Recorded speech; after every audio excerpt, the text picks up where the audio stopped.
ER24. Real help. Real fast. 084 124. We're just going to talk about what we're going to be putting in a first aid kit.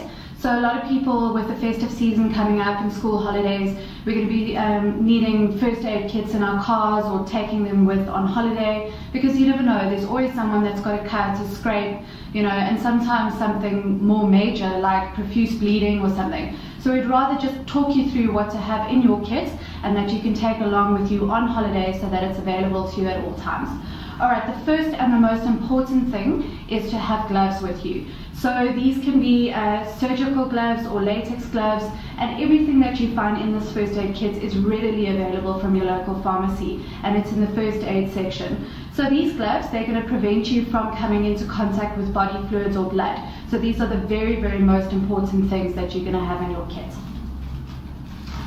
Alright, another thing that's quite important is your scissors. Make sure that they're blunt nose so that you're not going to be poking yourselves, or if you leave them somewhere, someone's not going to pick them up like a child and injure themselves as well. Because you're going to be cutting open a lot of packets, you're going to be cutting bandages or elastoplast or anything like that. So make sure that you have scissors in there, and don't take them out to use for other things, just leave them as your first aid kit scissors. Okay, next we've got elastoplast. Some people are allergic to it, but just find out from your friends and your family that you're going on holiday with. So you can have elastoplast with you, and then you just get this paper substitute that also acts like elastoplast. So make sure you have one or both with you. Okay, plasters. You always need plasters. So you can either carry a few or you can put a whole box in there. So just make sure that you have enough. You know, your kids running around, cuts and all of that. So just make sure you've got those plasters in there. But the next thing will be sterile gauze.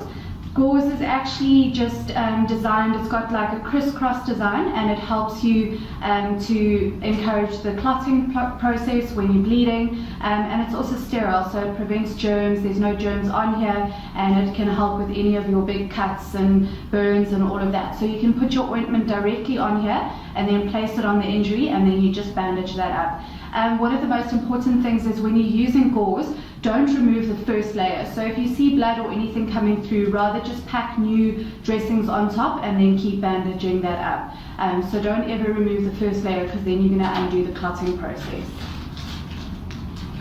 Okay, bandages.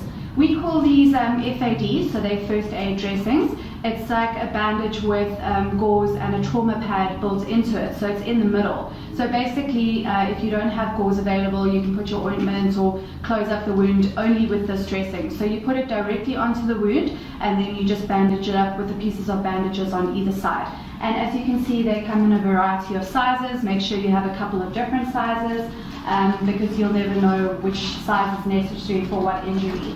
And then you also get these normal crepe bandages. You can get a variety of lengths.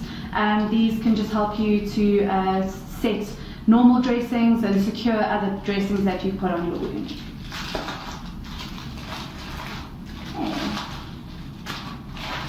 Alright, triangular bandages, it's like a big cloth, like in the shape of a square, and then you just fold it in a triangle, and that's usually to put around an arm injury where you don't want the arm to move, and also it's supporting the arm so that you leave your weight towards the bottom and it's holding it nearby the body.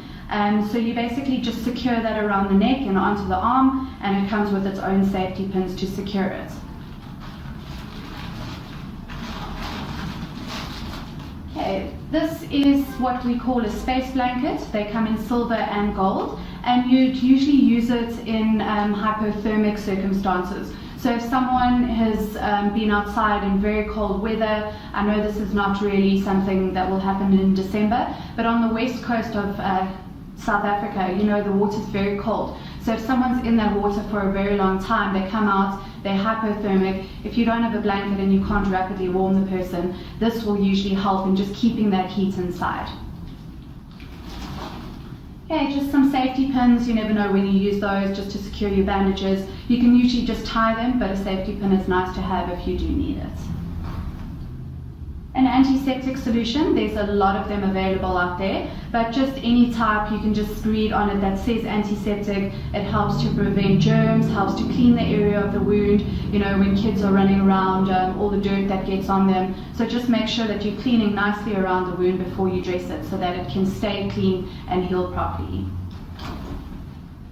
Tweezers, always a good thing, you know, thorns, any kind of broken off pieces of dirt or anything like that. Tweezers very good to have for that. And then lastly, but very importantly, burn shield.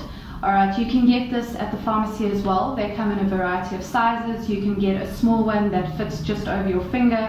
This one you could put all 4 fingers in, or like secure it over your hand. You get bigger ones for bigger wounds, but we recommend that you don't put anything else on a burn other than burn shield and running water. So this would be from, like, if you burn yourself on the stove or anything like that. And you can also use it for sunburn. All you do is squeeze out the ointment. You can smell it, smells really nice and fresh and like tea tree, and you can place that on. It's almost like after sun. So these very, very important. You can have a lot of them in your first aid kit.